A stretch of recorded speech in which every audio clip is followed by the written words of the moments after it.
تو میں گزارش کروں گی محمد جمیل صاحب سے کہ وہ اپنی کہانی اپنی کتاب کا بھی تھوڑا سا تعارف ہمارے ساتھ کروائیں، اور اس کا انہوں نے عنوان جو ہے وہ ادھوری کہانیاں کیوں رکھا، اور ان کے خاص طور پر پشتون کلچر کے وہ کون سے موضوعات ہیں جو انہوں نے اس افسانوی مجموعے میں پیش کیے ہیں۔ اعوذ باللہ من الشیطان الرجیم۔ سب سے پہلے تو آپ لوگوں کا بہت شکریہ۔ اگر میرے اردو بولنے میں کوئی بھول چوک ہو جاتی ہے تو اس کی پیشگی معافی چاہتا ہوں۔ ہم میں سے کوئی بھی لکھنؤ سے نہیں ہے۔ نہیں خیر، کوئی اور یہ تو مشہور لوگ ہیں، تو کتاب سے پہلے تو میں اپنا تعارف کراؤں گا۔ میرا نام محمد جمیل کاچوخیل ہے۔ کاچوخیل جو ہے یہ میرا ٹرائب کا نام ہے۔ میں اردو پشتو دونوں زبانوں میں لکھتا ہوں۔ ابھی تک 13 کتب چھپ چکی ہیں، جن میں 4 اردو کے ہیں۔ اس میں جو میرا سب سے پہلا مجموعہ تھا نوحہ بے نام کے نام سے، تو وہ میں نے شعوری طور پر، باجی نے کہا کہ ہم تو شعوری طور پر نہیں لکھتے، لیکن وہ مجموعہ میں نے بالکل شعوری طور پر جان ہتھیلی پہ رکھ کے وہ مجموعہ میں نے لکھا تھا، کیونکہ وہ دہشت گردی اور سوات کے طالبان کے بارے میں تھا۔ میری اردو کی جو دوسری کاوش تھی جلتا سرا سلگتی روح، وہ بھی میں نے شعوری طور پر انتخاب کر کے افسانے لکھے ہیں۔ اس میں کچھ تحقیقیں اور کچھ افسانے ہیں، وہ منشیات کے موضوع پہ ہیں۔ اس کے بعد میرا جو دوسرا مجموعہ تھا میرا برزخ، تو اس میں بھی میں نے یہ شعوری کوشش کی ہے کہ آج کل جو ہمارے بزرگ جن کی عمریں 60 سال کے اوپر ہوں گی، وہ جس تنہائی کے شکار ہیں، ان کے ساتھ ہمارے رویوں میں، سماجی رویوں میں جتنی تبدیلی آئی ہے، کیونکہ وہ محفل کے لوگ تھے، وہ مجلس کے لوگ تھے۔ پلیز خاموشی سے سنیے، بہت اہم باتیں ہیں، بہت دور سے آئے ہیں لوگ، بہت کچھ کہنا چاہتے ہیں، ان کو سنیے۔ کرسیوں پر بیٹھنے کے لیے کرسیوں سے باتیں کرنا ضروری نہیں ہے۔ جی، وہ اس دور کے لوگ تھے جب انسان کا انسان کے ساتھ گزارا ہوتا تھا، انسان کا آلات کے ساتھ ابھی معاملہ نہیں چلا تھا۔ تو آج کل ہمارا وہ بزرگ بہت زیادہ تنہائی کے شکار ہیں۔ ہم یہ اپنا فرض سمجھتے ہیں کہ چلو اس کو وقت پہ کھانا دی دیا، جو بہت زیادہ وہ خلف الرشید بچے ہوئے تو وہ یہ کرتے ہیں، دوائی کا خیال رکھا نہیں، اس کو کچھ کہنے، کچھ سننے، کچھ بولنے، ان کی رائے جاننے اس کی ضرورت ہے۔ تو اس موضوع پہ زیادہ تر افسانے میں نے لکھے ہیں۔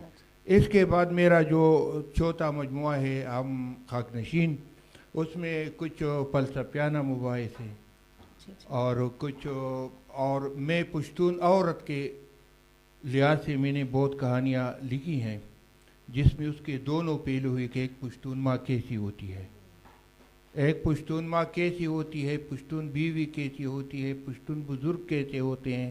لیکن میرا جو سب سے میں سمجھتا ہوں اللہ نے جو مجھے خصوصیت کے ساتھ ایک چیز عطا کی ہے وہ ہے تنوع۔ میرے افسانے مختلف موضوعات پہ آپ کو ملیں گے، اس میں آپ کو زیادہ تر سماجی ہوں گے، اس میں آپ کو منشیات بھی نظر آئیں گے، جنسیات بھی نظر آئیں گے، سب کچھ انشاءاللہ آپ کو نظر آئے گا۔ رہ گئی اس کتاب کے بعد، اور میں جو افسانے لکھتا ہوں یا جو اس کتاب میں ہے ادھوری کہانی، تو یہ ہے کہ میں زیادہ تر بیانی انداز میں لکھتا ہوں، اور بیانی انداز جو ہے وہ ہماری مجبوری ہے، کیونکہ ہمارے دور کے جو لوگ تھے، میری عمر کوئی 58 ہوگی، تو ہم حجرے میں پلے پڑے لوگ ہیں۔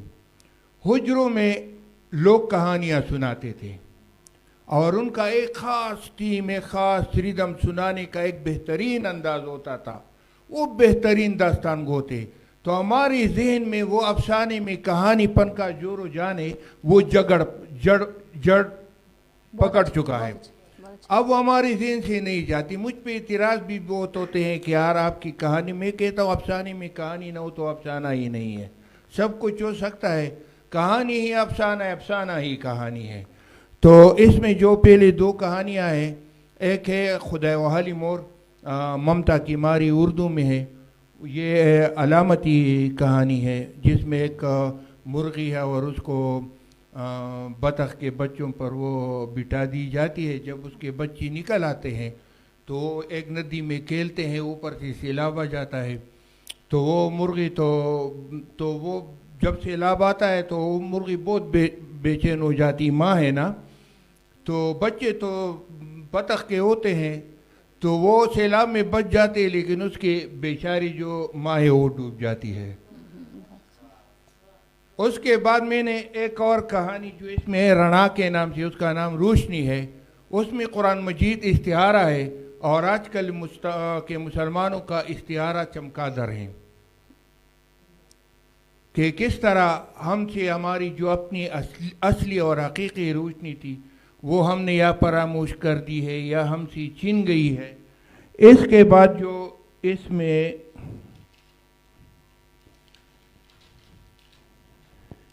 میں جو تیسرا افسانہ ہے روایت, یہ پشتون روایت پہ ایک سچی کہانی ہے جس کو میں نے افسانوی رنگ دیا ہے کہ کس طرح ایک خان ہوتا ہے, دوسرے خان کے بیٹے کو مارتا ہے, پھر وہ خان اس کے چھوٹے بچے کو اسکول سے اٹھا کے لاتا ہے. تو لوگ تماشا دیکھتے ہیں, لوگ کہتے ہیں کہ ابھی مارا ابھی مارا. اصل میں خان اس کو پناہ کی خاطر لے آتا ہے کہ کہیں کوئی اس کا اور وارث اس کو قتل نہ کر دے اور یہ الزام مجھ پہ نہ آئے کہ اس نے ایک بچے سے بدلہ لیا ہے.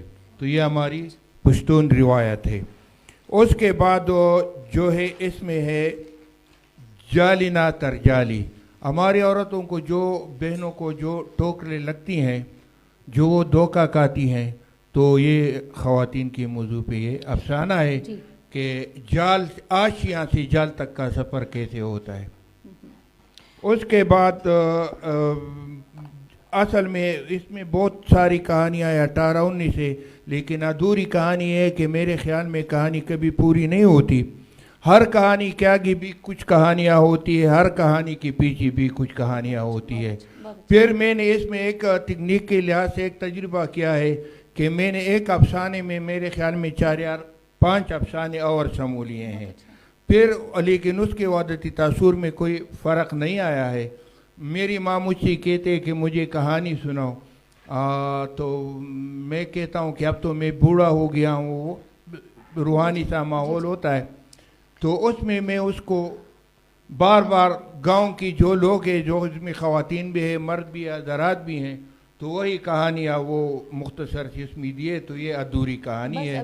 میرے خیال میں یہ بند گوبھی کی طرح ہے, ہر پرت کے پیچھے ایک اور پرت. تو کہانی کے آگے بھی کہانی ہوگی اور کہانی کے پیچھے بھی کہانی ہوگی. ابھی چونکہ گفتگو کا سلسلہ جاری ہے, آپ کی طرف واپس ہم نے آنا ہے.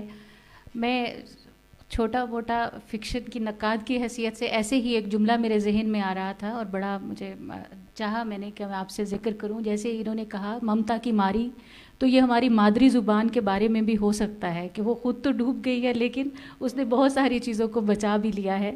تو یہ یعنی آج کے ایسے ہی محفل کے حوالے سے برائے بات ہو گئی ذہن میں. بہت خوبصورت آپ کی کہانیوں کے موضوعات ہیں. ہمارا شکوہ بھی آپ نے دور کر دیا, جواب شکوہ تھا کہ ہم خواتین کے موضوع پر مرد نہیں لکھ رہے, تو یہ بہت اچھا ایک طرح سے ایک پہلو بھی ہے. بہت سارے پشتون رائٹر ایسے بھی ہیں جنہوں نے اردو میں لکھا, بہت بڑا نام کمایا. نثار عزیز بٹ جیسے رائٹر بھی ہیں, اور خود پشتون کلچر میں زیتون بانو جیسے ادیب بھی ہیں جنہوں نے عورت کو, خاص طور پر پشتون کلچر کو بڑی باریکی کے ساتھ دیکھا اور اس میں روایات کو بھی بڑے مثبت انداز میں دکھایا. ورنہ ایک جو کلونیل پرسپیکٹیو ہے اس میں بہت ساری چیزیں, ہماری جو روایت کی مثبت چیزیں بھی ہیں, ان کو تھوڑا سا جو ہے وہ مسخ شدہ حالت میں بھی پیش کیا گیا. تو پشتون کلچر کا فکشن میں جو ڈپکشن ہے, جو پیشکش ہے, وہ اتنی خوبصورت ہے اور اتنی روایات سے جڑی ہوئی ہے کہ وہ خود ایک سوسائٹی کا ایک بڑا مثبت اور بڑا خوبصورت اور گہرا شعور دیتی ہے کہ وہاں کی سوسائٹی کتنی باشعور اور کتنی جڑی ہوئی سوسائٹی ہے. بہت شکریہ. آپ سے پھر بات کا سلسلہ جاری رہے گا. ہمارے ساتھ موجود ہیں نصیر قمبر صاحب. میں ان سے بھی گزارش کروں گی کہ وہ اپنی کتاب کے حوالے سے تھوڑا سا تعارف کروائیے اور آپ اپنے تخلیقی سفر کے بارے میں بھی کچھ بات چیت فرمائیے.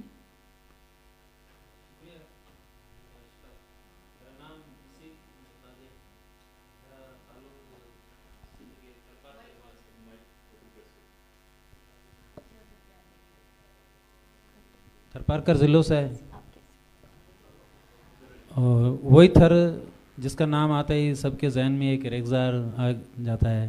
وہاں نہ تو پانی ہے، نہ آنے جانے کی کوئی سہولت ہے، نہ ہیلتھ کی سہولیات ہیں، اور جس کو ریگزار کے نام سے ہم جان جاتے ہیں. لیکن آج وہی تھر جو 21,000 چورس اسکوائر پہ پھیلا ہوا ہے، تھرپارکر کا جو سو علاقہ سندھ سے منسلک ہے، اس میں دنیا کا 7واں نمبر ذخیرہ کوئلہ ملا ہے، اور وہ پاکستان کا سب سے زیادہ 175 ٹن سے زیادہ کوئلہ ملا ہے. اور ابھی وہی تھر جو کل بھوک اور افلاس کی نشانی تھا، وہ آج کارپوریٹ سیکٹر کی آنکھ میں چمکتا ہوا ایک ستارہ بن گیا ہے. لیکن میں اس بات پہ آؤں گا تو وہاں سے میرا تعلق ہے. یہ میرا مجموعہ دوسرا افسانوں کا، کہانیوں کا مجموعہ ہے. اس سے پہلے میرا ایک مجموعہ کہانیوں کا چھپ چکا ہے، ریتیلے وجود. اس کے بعد یہ دوسرا ہے جس کا نام ہے، سندھی میں نام ہے جھرکیوں اڈامی ویوں، اردو میں اس کا ترجمہ ہوگا چڑیا اڑ گئی. تو یہ اس کی جو ٹائٹل کہانی ہے، میں اسی سے بات اپنی کتاب کا تعارف آپ سے کراؤں گا. بنیادی طور پہ یہ کہانی جو ہے چڑیاں ساری اڑ گئی، یہ ایک گھر کی کہانی ہے. جو باپ ہے اس کے 5 بیٹیاں ہیں، اس کو کوئی بیٹا نہیں ہے، اور آگے چل کر یہی ہوتا ہے کہ اس کی ساری بچیوں کی شادیاں ہو جاتی ہیں، اور وہ خاوند اور اس کی بیوی گھر میں اکیلے رہ جاتے ہیں، اور گھر ایک اکیلا بن جاتا ہے. تو اس کے سمبل پہ میں نے بنا لکھی ہے کہانی. اس کے بعد اس میں اور بہت ساری میری کہانیاں جو کہ جس میں آپ کو وہ تھر آپ کو ریگزار نظر آئے گا، سارا سندھ نظر آئے گا. اور اس میں سندھو دریا جو یہاں سے تو میرے خیال میں سرسبز بہتا ہوگا، لیکن ہمارے یہاں وہاں سوکھا ہوا ہے کئی سالوں سے. وہی ساری جو سندھ کی جو اکانومی ہے جو وہ تباہ ہو چکی ہے، اس پہ اس میں میری 2 کہانیاں ہیں. ایک دریا پنتھی دل جو میں میری پسندیدہ کہانی آپ اس میں کہہ لوں، وہ میں نے بیسیکلی سمبولک اس میں جو کردار لیا ہے وہ سندھی افسانے کا ایک بڑا نام ہے علی بابا. اور علی بابا کوٹری میں رہتا تھا. کوٹری کا شہر جو ہے وہ بالکل دریا کے، سندھو دریا کے کنارے پہ ہے. اور لاسٹ میں جب وہ دریا سوکھ گیا تھا تو اس نے اس کے لیے ایک بڑی اپنی بے چینی دکھائی تھی. تو وہ مجھے کسی کچہری میں میں نے دیکھا، وہیں سے یہ کہانی لکھی، دریا پنتھی دل، کہ دریا سے محبت کرنے والے کی ایک دل. اور اس کے بعد میری اس میں ایک کہانی جو ہے وہ ہے، مطلب میں کوئلے کے حوالے سے میری 2 کہانیاں ہیں اس میں، کیونکہ جو کوئلہ نکلا ہے ابھی وہاں سے 660 میگا واٹ بجلی پیدا ہو رہی ہے، وہ ہمارے وہ نیشنل گریڈ اسٹیشن میں جا رہی ہے. لیکن بدقسمتی یہ ہے کہ وہاں جو لوگ رہتے ہیں نا، انہیں کسی کو رائلٹی نہیں ملا تھا. وہاں جن لوگوں نے تحریک چلائی، جو نوجوان تھے جنہوں نے تحریک چلائی، ان کو ملک دشمنی کا الزام لگا کر وہاں سے بھگایا گیا. تو ایسے بھی وہاں ہوا ہے، اور لوگ آج بھی وہاں بے گھر ہیں. اور سندھ کی کہانیوں کا ایک خاص جو خاصہ میں نے دیکھا، اس میں اس پہ بہت پروگریسو، بڑا ایک ترقی پسندانہ قسم کا، پرزور قسم کا ایک رویہ نظر آتا ہے. آپ کا بھی جہاں پر یہ آپ ہمیں ایک صنعتی سماج کی ایک دلکش تصویر بھی دکھا رہے ہیں، آپ ساتھ ساتھ اس کے اثرات بھی بتا رہے ہیں کہ وہاں کے لوکل لوگوں کو اس کے نتیجے میں کیا مل رہا ہے. کیا وہ اس کے نتیجے میں صرف ایک بلوچستان کی طرح کی ایک محرومی کا شکار ہو رہے ہیں، یا اب یہ ایک ادیب کر سکتا ہے جو ایک پالیسی ساز نہیں ہوتا، لیکن کسی بھی پالیسی کے سماج پر کیا اثرات ہوتے ہیں اس کا بہت باریک بینی سے ایک سماجی جو ایک سائنٹسٹ جسے ہم کہتے ہیں وہ ادیب ہی ہو سکتا ہے، اور وہ ایک سماجی سائنسدان کی طرح سے سوسائٹی کو دیکھتا ہے کہ وہاں پر اس چیز کے اثرات کیا ہیں. خواہ وہ اثرات پرندوں پر ہوں، خواہ وہ بچوں پر ہوں، خواہ وہ بڑوں پر ہوں، تو وہ ایک صنعتی سماج کے نتیجے میں پیدا ہونے والی محرومیوں کو بھی پیش کرتا ہے. تو مجھے جو سمجھ آئی وہ بہت خوبصورتی کے ساتھ آپ نے تھر کی زندگی کو جہاں پیش کیا، وہاں آپ نے تھر میں ہونے والے آگے جو ایک سوشل چینج ہے، ایک سماجی رویے میں تبدیلی ہے جو صنعتی انقلاب کی شکل میں ہے، آپ نے اس کے منفی اور مثبت دونوں پہلوؤں کو بھی اپنی کہانیوں کا موضوع بنایا ہے. اور سندھی ادب کا ایک اپنا ایک خوبصورت ایک طریقہ کار ہے اظہار کا، ایک پرانی روایت ہے. تو آپ کے تخلیقی تجربے کے حوالے سے ایک سوال ہے میرا کہ جب آپ اس طرح کی کہانیاں آپ کے موضوع بنتی ہیں تو کیا یہ آپ کا پہلے سے کوئی شعوری عمل بھی اس میں شامل ہوتا ہے، یا کوئی بھی چیز جیسے سرے راہ آپ نے گزرتے ہوئے آپ ایک روتے ہوئے بلکتے ہوئے بچے کو دیکھ کر بھی ایک تخلیقی تجربہ ہوتا ہے انسان کا، یا آپ کا واقعتاً موضوع ایک سماج کی اس طرح کی جو محرومیاں ہیں ان کو ہی پیش کرنا ہے؟ دیکھیں میں خصوصاً میری بات کروں یا جہاں سے میرا تعلق ہے وہ ایک لوور کلاس کے فیملیز ہیں، تو ظاہر ہے میری انوالومنٹ تو اس میں ہے ان چیزوں سے، لیکن یہ تو اللہ تعالیٰ کی طرف سے ایک رائٹر کو گفٹ ہوتا ہے کہ وہ کہیں سے دیکھ لیتا ہے، جیسے میڈم نے بتایا کہ وہ کہانی سنگ لیتا ہے. تو اس طریقے سے چلتے ہوئے ساری زندگی میں ہم نے سفر یہ کیا ہے، تو کہیں تھوڑا پنک لگ جاتا ہے، مطلب تھوڑا اشارہ مل جاتا ہے اور پھر اس کو کہانی کے فن میں ہم لاتے ہیں.